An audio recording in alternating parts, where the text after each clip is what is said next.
The Pinecrest Motor Lodge was the kind of roadside motel people only stopped at when they were too tired to keep driving. Faded neon sign, peeling paint, buzzing streetlights. It sat just outside a small Ohio town where nothing much ever happened, until something did. Evan Rogers checked in just after midnight. He was driving cross-country for work, exhausted, and didn't care how the place looked as long as there was a bed.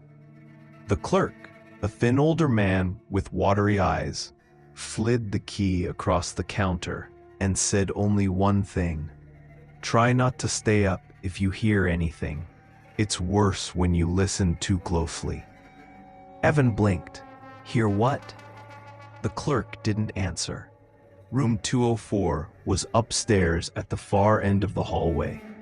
The carpet smelled like dust and mildew.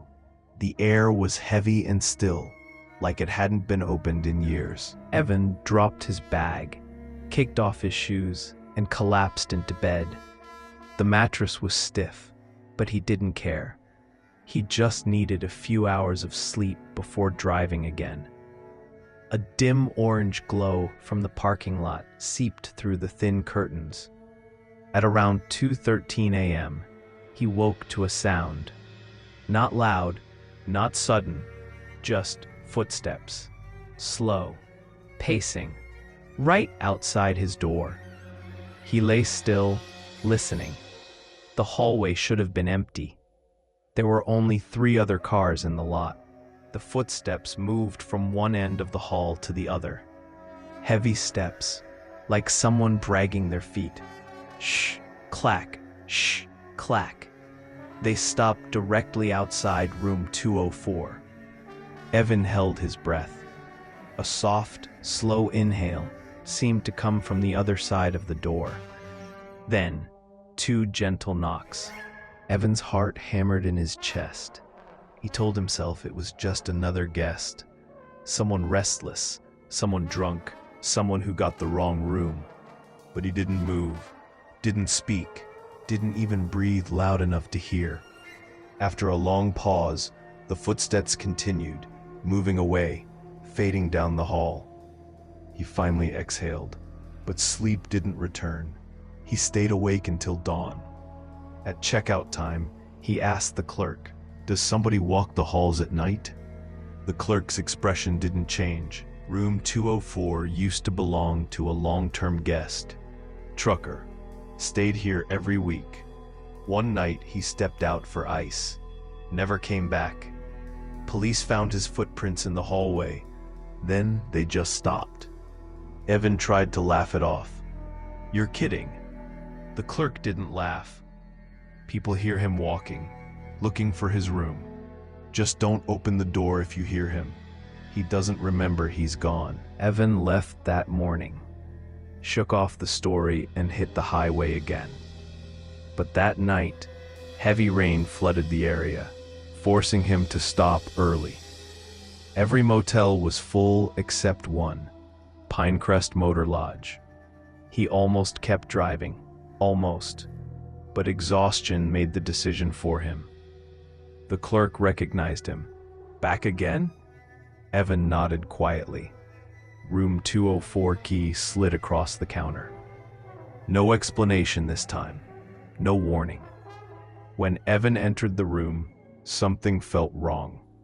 The air was colder.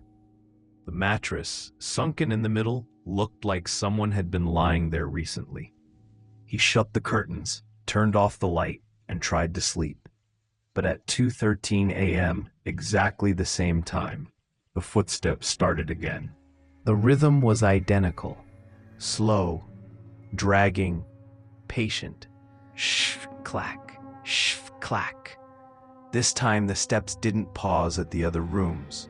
They went straight to his door, stopped, silence. Then the knock came. Not gentle like before. Heavier, more deliberate. Knock, knock. Kyle. The voice was hoarse, tired, confused. Evan froze. Kyle wasn't his name. Another knock. Kyle, I can't find the door. It's dark. The doorknob trembled, not turning, just shaking, like a hand was holding it on the other side. Evan backed away, gripping his phone like a weapon. The voice turned desperate. Let me in. I just need to go home. The air grew heavy, like something unseen stood inches away. Evan didn't sleep again. He waited for sunrise, packed quietly, and left without checking out. He never told anyone about it. But some nights, on business trips, in unfamiliar rooms, he wakes to footsteps in the hallway. Always at 2:13 a.m. Always slow, always searching. He never opens the door. He just listens. And he knows one thing clearly now. Whoever the trucker was, he isn't tied to the motel. He's tied to room 204, and Evan stayed there twice. Which means the trucker remembers him, and is still trying to find him, one hallway at a time.